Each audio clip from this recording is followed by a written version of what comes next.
And a lot of us, especially entrepreneurs, we build our businesses from a place of service. And absolutely, I can do that for you. And I'm responsive and I'm dependable and you can count on me and I'll be there for you when you need me to be. And that is a beautiful place to start a business, but it's an impossible place to scale one.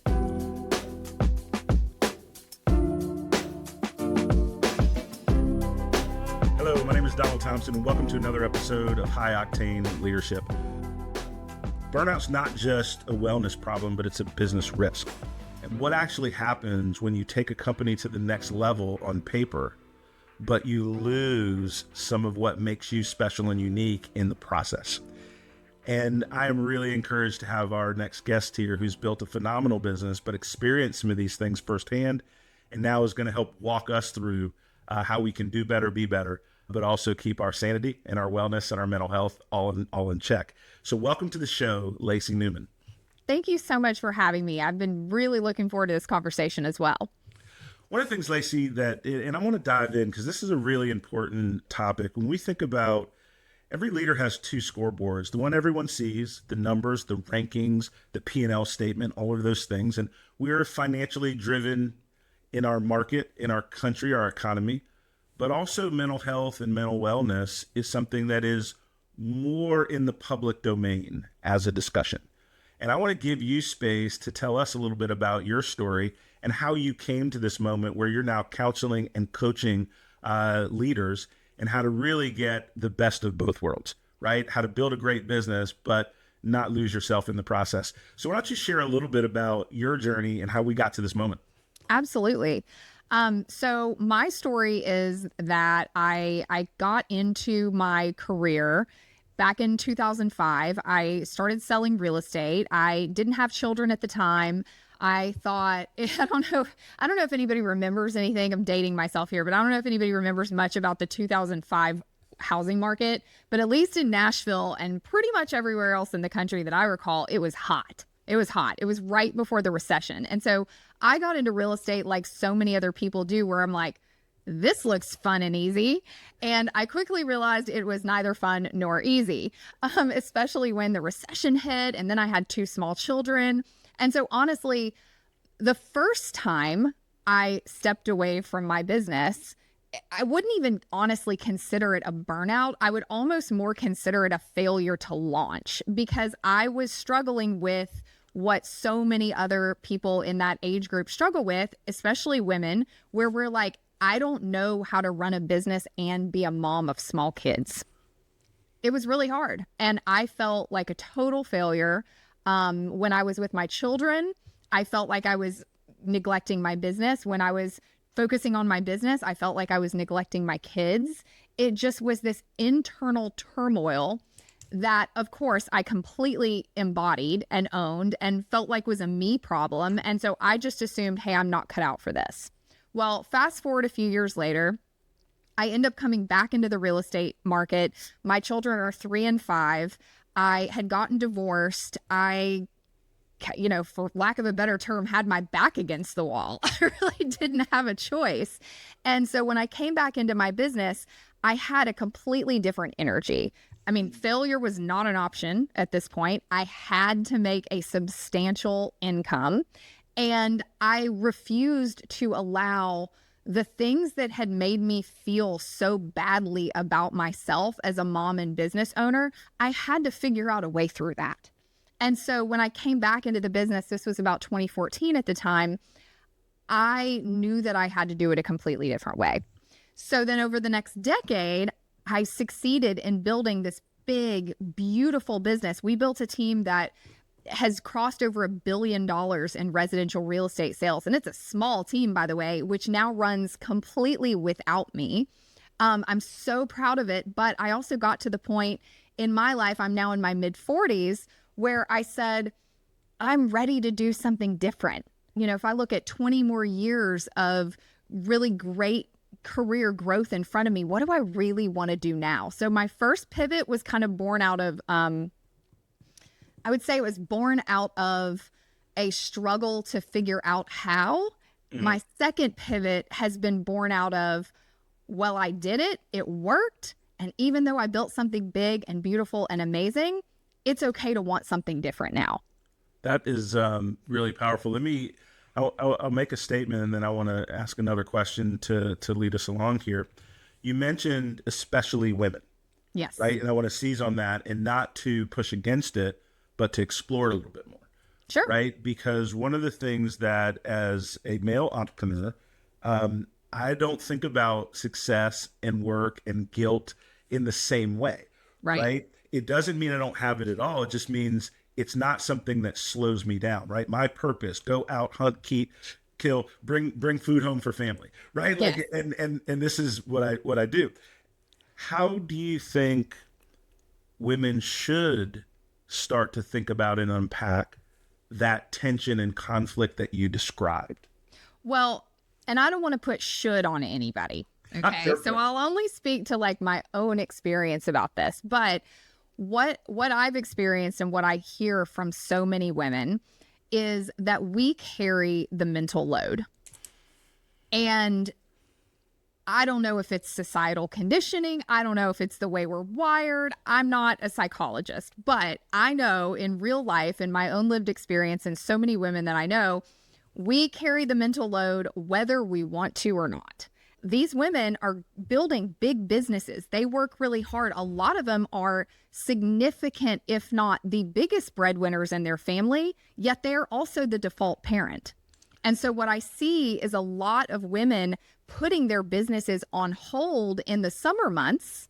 They will literally only do the very bare minimum that they have to keep their business moving, because they also want to take their kids on vacation. They don't want to have them in daycare 24/7. They want to be a present mom. And so there's this conflict. There's this tension between I want to build a successful business and I want to be a present parent.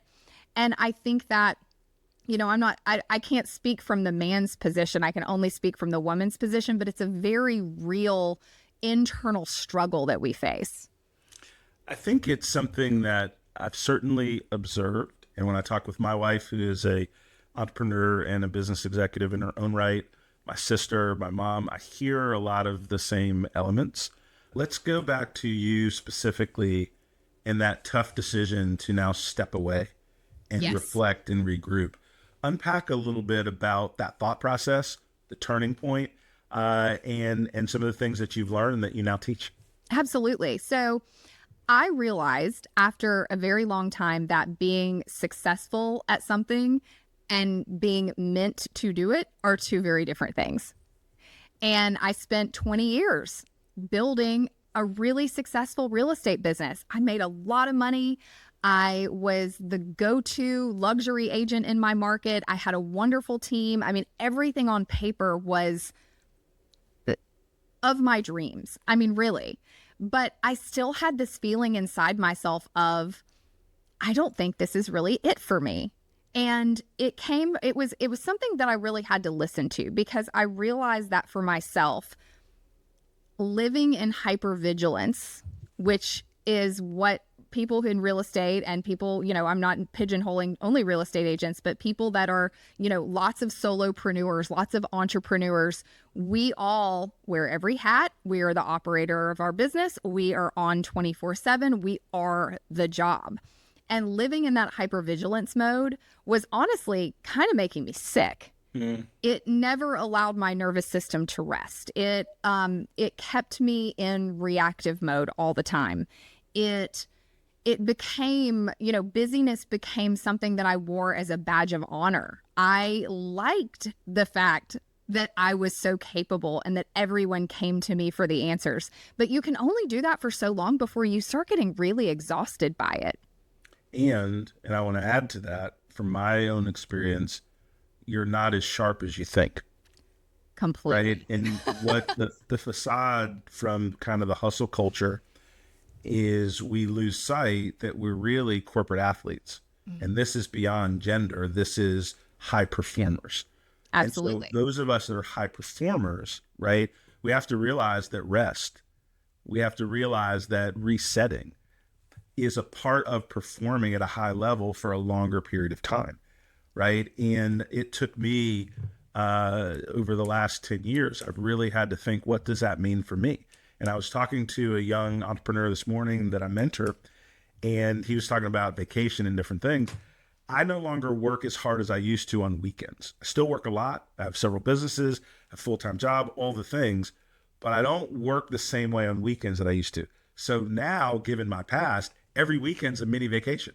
I'm like, man, this is awesome, man. Like, this is great. They're like, how did they do this weekend stuff? I never even knew this was a thing, right? But long-term health, long-term impact, I remember burning myself out. And then when I was in those states, I wasn't as productive. I was a little bit quick on the trigger, a little bit too harsh in meetings sometimes. And those were some outward things that allowed me to recognize I had to make some changes. What were some of the things when you talk to not just self, but when you counsel and coach people, what are some of the common things you have to work on with folks to get them to really turn the corner and change how they work, but not change the standards they're trying to achieve? Well, I'll give you a kind of off the wall example. But so my son is about to turn 15, and he is a really exceptional basketball player for his age and grade. He's playing on multiple AAU multiple AAU teams and tournaments. He goes to a boarding school specifically for athletes. I mean, he is doing everything. That's awesome. And what he shared with me is that when he goes into the gym to train now, he's not even really having fun. And but yet he tells himself that he needs to rest. His trainers tell him that he needs to rest. But when he gives himself days off, he can't mentally relax because he still has a voice in his own head telling him that he needs to work harder and that other people are in the gym right now. And so I'm really working with him in our own house to help him understand. And it's so easy when we're talking about a kid who's pursuing a sport. It is common sense. Pierce, you've got to rest.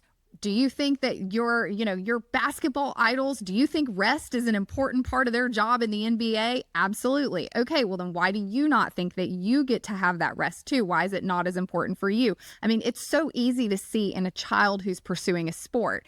And when you said in the intro scoreboard, I thought, oh my gosh, this is exactly what I've been talking about with him. And it's so easy to see, but it's the exact same thing for us as entrepreneurs. We just don't see the parallel as obviously as it is.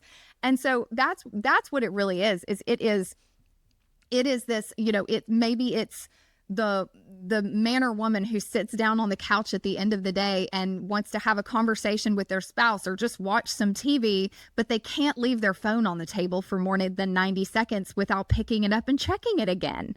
It's this internal dialogue, these intrusive thoughts that we have that keep us on even when we're supposed to be off. And that's exactly what I'm seeing with my son. It's what I've experienced myself. And that's what I see with so many other high performers in the business world.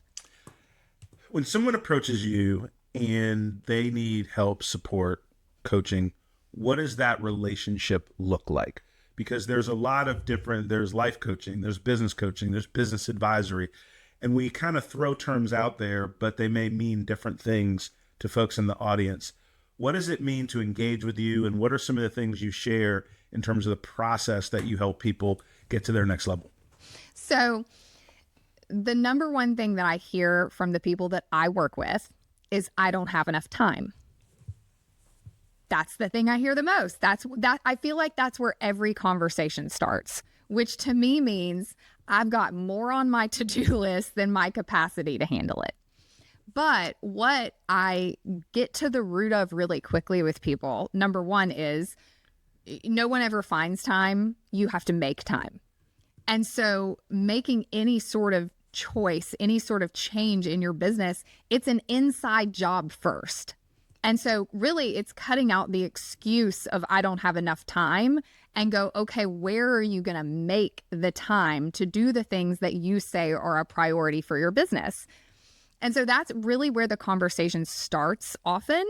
And once they realize that they are living in a world and they're functioning every day where other people's priorities are intruding on them instead of them leading their time and intentions and priorities, once they make that mental shift and they start seeing it, you can't ever unsee it.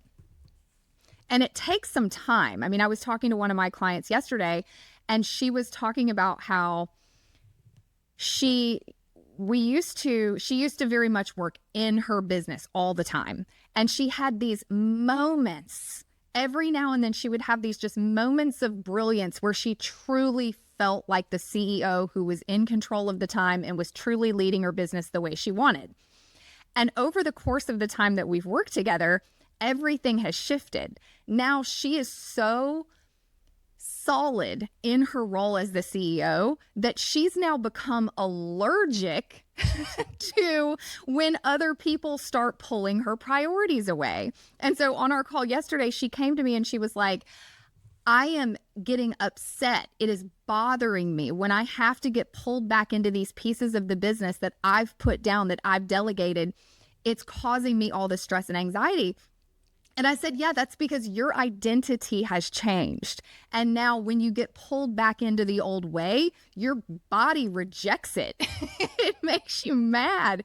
But that's the growth, you know, rather than living in that leadership as a momentary glimpse, it is where she really operates from. And so that's what it is when you shift how you see yourself, how you operate, the boundaries that you've created in your business, which, by the way, shifts how other people perceive you as well. Everything changes. And then once you get to that point, it's all about, all right, how do we stay there? How do we keep continuing to protect our peace so that we can continue moving our business and our lives forward in the direction that we want it to go, where it's in our control and we're not just being impacted every day by other people and other things and outside forces. I love how you described that. And you mentioned priorities. Mm-hmm. And I think that I feel really strongly as you do. When people say, I don't have enough time, the real thing they're saying is I don't have a clear prioritization process. Yes. Right? Because, you know, winning in business is about what you say no to also. Right? And most people think no is a negative thing. It's just a communication of your choices.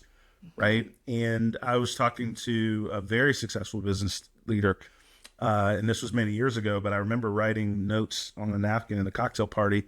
And he said the difference between winning and losing is somebody that can focus on their priorities long enough. Yes. Right? And what his teaching to me was in that moment is that it's not your capability, right? It's not even the environment. It's just that you're a little bit of all over the map of all the things you're trying to do at once. Exactly. Right? That's exactly what it is. Question here. So as you've been working with people and individuals in that coaching and advisory piece, what are some of the things that you wish people would be able to articulate to others around them that are pulling on their priorities? How do you, there's one thing to coach somebody on self, but how do you coach people? Here's the question. How do you coach people on their interactions with the people on their team, clients, right? Boards that are pulling, right? Because that's a missing element too. If you could really control self, that it's not easy, but it's straightforward. It's Right. really all of the other inputs. So how do you talk and teach on all of these other inputs to your life and your priorities? Well, I'm laughing, okay, because the exact example is happening to me right now. So before we got on this podcast, I put my phone and computer on Do Not Disturb. But my children know that if they multiple call or text me, they can break through. So my daughter is literally in the backyard at the pool texting me, asking if I can bring out a speaker. You know, so this is the perfect example. All right. But it's technology is the culprit, by the way, obviously. And so these are the tools that I use. I use my Do Not Disturb button all the time. I discipline myself to only check my email 3 times a day. I don't answer the phone during the normal course of my business day unless I schedule calls with people. I don't just pick up the phone when it rings, because every time I say yes to something else, I'm saying no to the priority that I already set for myself.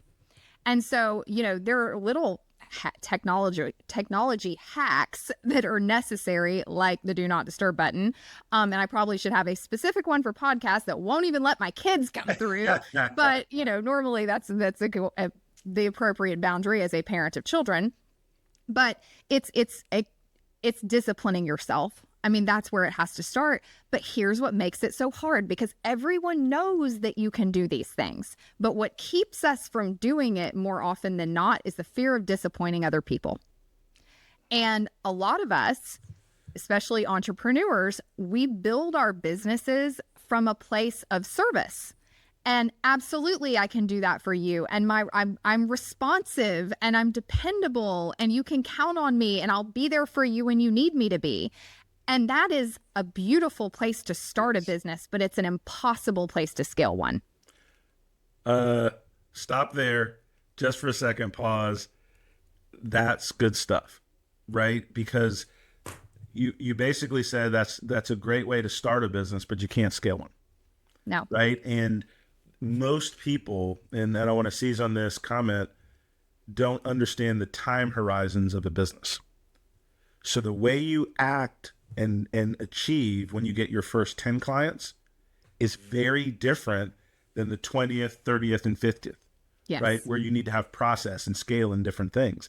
And so I think for entrepreneurs and business leaders that are listening, how you scale is what are the things that allow you to work on the most important things that only you can do.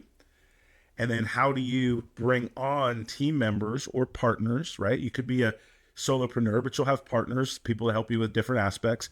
But how do you create their understanding of your standard of excellence and onboarding so that they can do closer to their best work faster? And one of the things that I find as I talk to entrepreneurs is they've not codified or documented the things they do and expect to their standard. And what I've found, and this is something, and Jason, our producer, was in a meeting where I was not my lovely self this morning. And it was simply because we were giving team members and partners verbal feedback, verbal instructions, versus documenting it. And everybody has a little bit of amnesia these days with all of the inputs that are coming in. And so a conversation you had a week ago that you think is going to be delivered based on that conversation 2 weeks hence with no documentation, it's kind of a fantasy land, because from the time you had the discussion to the time that person's supposed to do the work, 100 things happen in that person's life. Yes. And so I'm a big believer in the communication verbally of intent, theme, discussion, but the documentation of what's expected. So absolutely. we can all have that source of truth of what the agreement was, whether it's time, price, product, whatever the case may be, so that can be our true north. You mentioned some of the technology hacks. Question that I would ask and pose as we look at wellness and really creating that environment. And I'm going to come back to gender in a minute.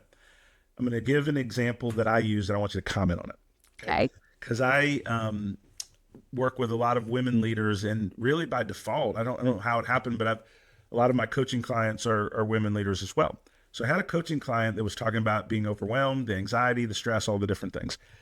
I said, put 10 things that are on your list in any order. Just put them on that are on your plate. So she took about 5 minutes and walked through it, and we were quiet. And I said, how many of these things did you sign up for?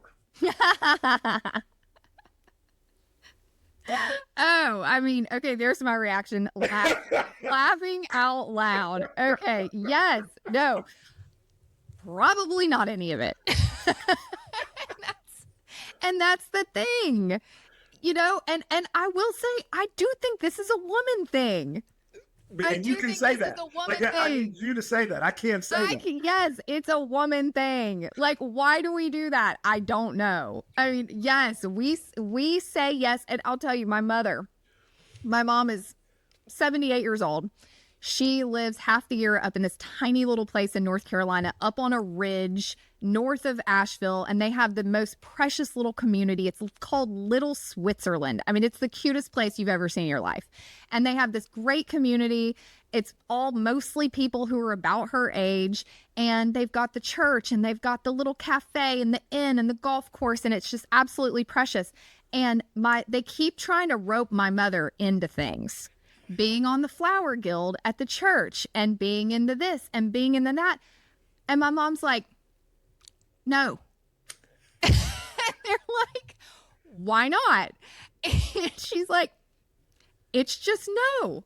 I would not prefer to do that.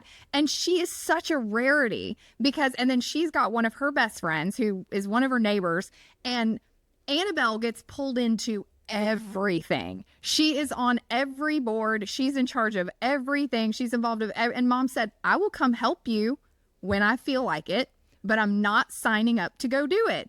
And that's the difference is, can you say no? Yes. Or can you not say no? And if you can't say no, you are going to get signed up for so much stuff in your life that you didn't really choose.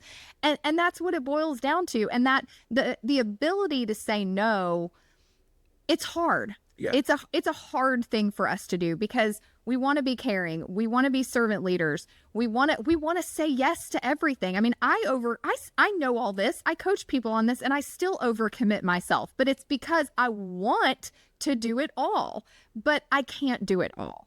And so if I know what my priorities are, and you asked about priorities earlier, and I put priorities into 3 categories.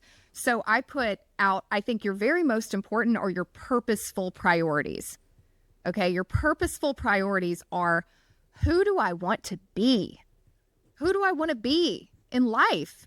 Whether it's, I want to be a present parent, whether it's, I want to feel like a successful entrepreneur. I want to, what are those things that are an identity driver that you say, this is my purpose. I want to do this. Like for me at this point in my life, I'm like, my purpose was no longer selling homes. My purpose was, I want to teach women how to build a life and a business that supports them as much as they support everyone else. That is my purpose. Okay. So you have your purposeful priorities. Then you have your personal priorities. That's the next level. That answers the question, who do I have to be in order to accomplish that purpose? So for me, it means that if one of my goals is to be a successful entrepreneur that helps other women build businesses that support them as much as they support everybody else, then some of my personal priorities have to be, I read a lot. I spend a lot of time on personal development, learning business development. I take on the task of consuming information that I can then share with the people that are in my world that I know don't have the time to do that. It is right now, I've spent the last 3 weekends in a row. I'm not even kidding you about this.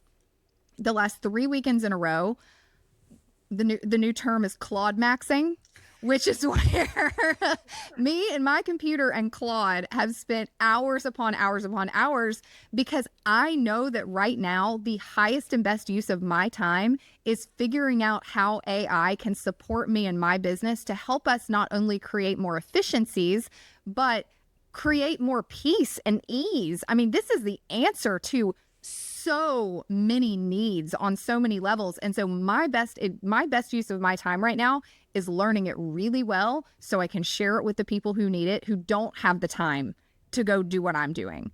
And then, so third, and on top of that, by the way, before I leave personal priorities, because this one is so important, exercising every day is a personal priority. If I want to show up and be the person I want to be, I need to be healthy.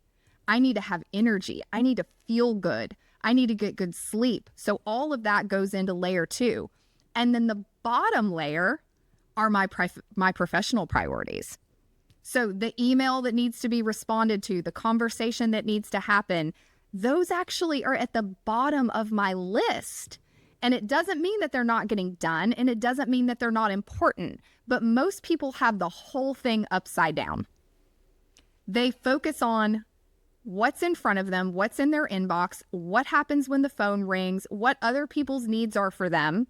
So what ends up happening is they fill their entire plate with professional priorities, their personal priorities, the 10,000 steps, the eating healthy, the spending quality time with your kid without distractions, all those things, they fit them in the margin when they're able to.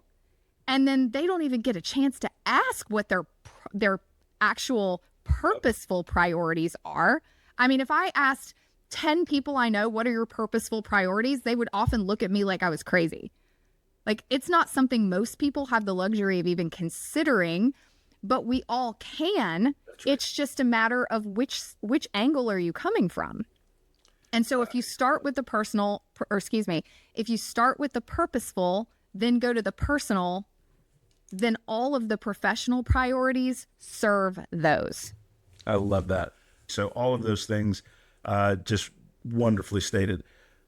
How do you hold the line with clients? Do you have any specific examples? We talked about boundaries. We talked about priorities, all of these great leadership things. But at the moment of communication, right? How do you manage and redirect that client that wants to jump over those boundaries, that wants to do it a different way?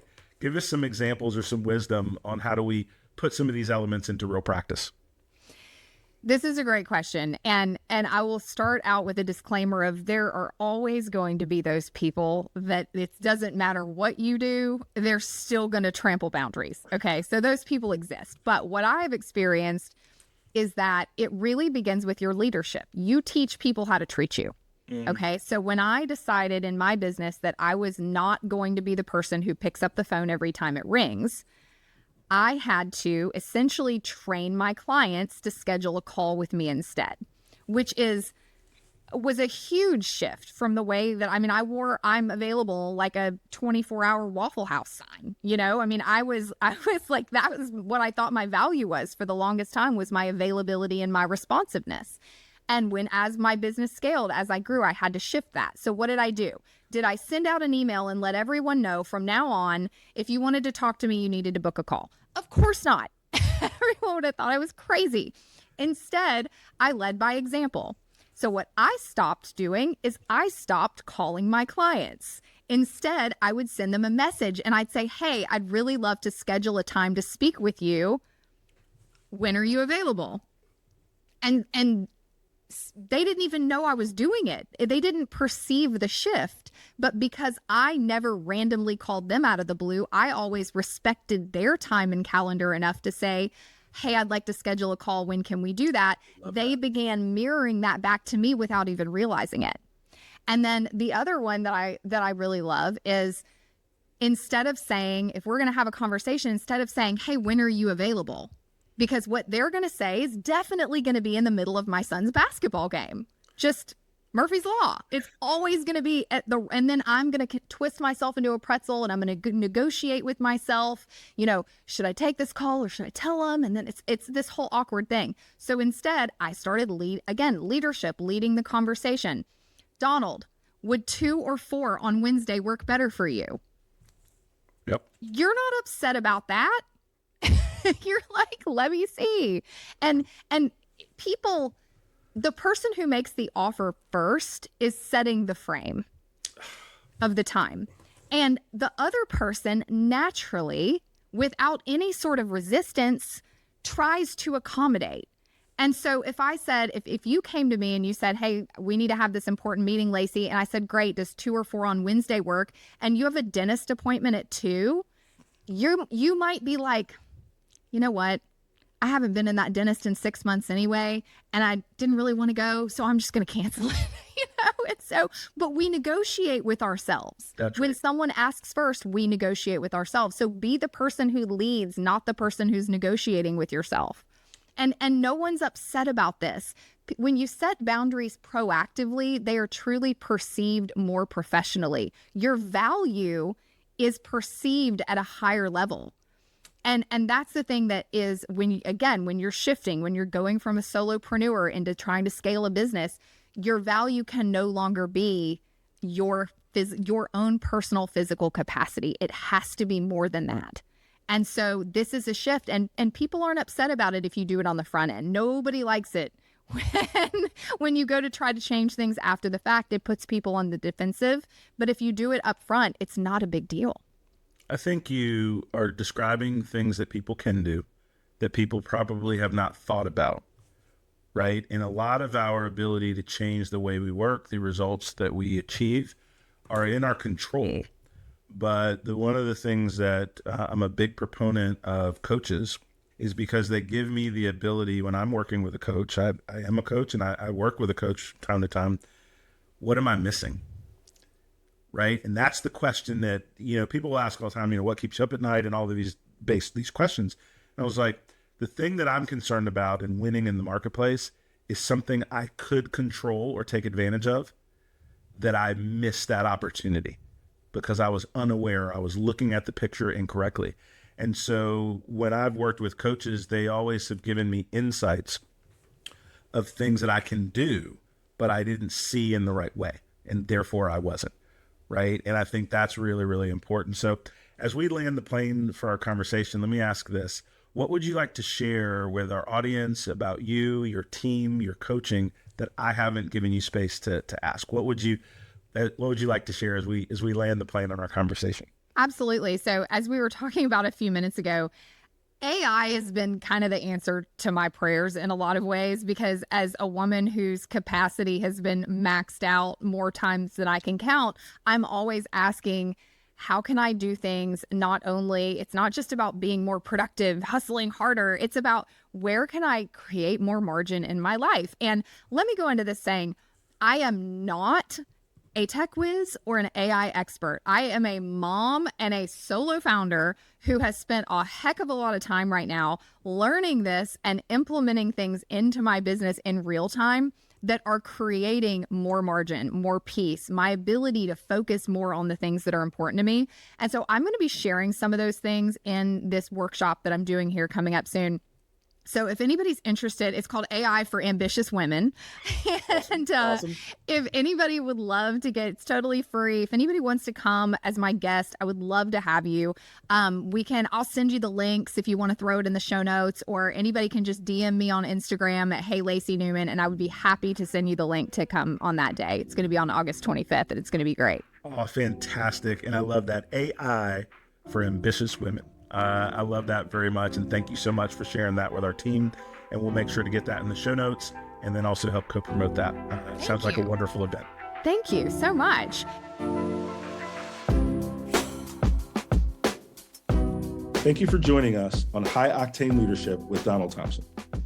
Today's episode is a step in our collective journey towards leadership excellence.